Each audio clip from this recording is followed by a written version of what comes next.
Aujourd'hui, plus d'1 million d'habitants en Israël sont des retraités. Et parmi eux, près d'un quart vit dans la précarité. Ce retraité, que nous appellerons A pour des raisons de confidentialité, a 82 ans. Il a travaillé en tant que mécanicien et vivait dans un kibboutz. Et il ne touche pas de retraite. À l'âge de 65 ans, il a été contraint d'arrêter de travailler à la suite d'un accident. Depuis, il vit grâce à un revenu minimum et une allocation dont le montant total s'élève à 760 € par mois. Toute ma vie, je me suis battu pour ce pays. J'ai travaillé pour ce pays.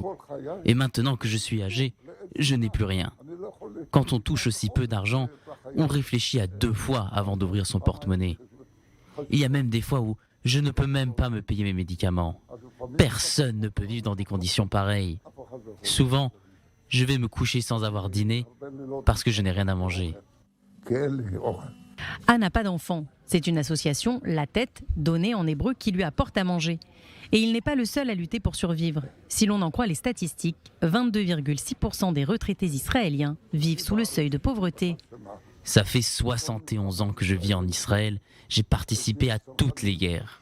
J'ai servi dans une unité de parachutistes et j'ai honte de voir que le gouvernement ne respecte pas les plus fragiles. Je suis inquiet pour l'avenir de ce pays.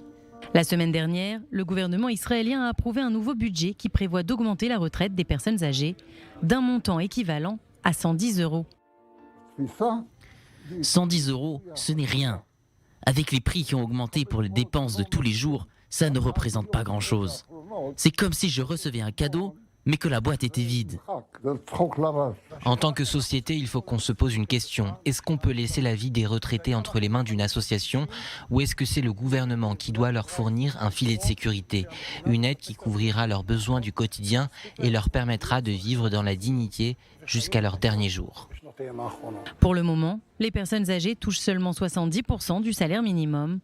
Pour beaucoup, cette somme est loin d'être suffisante, mais rien n'est fait pour que les choses changent. En attendant, les retraités israéliens ne peuvent compter que sur les associations, en espérant qu'elles leur permettront de vivre dans de meilleures conditions.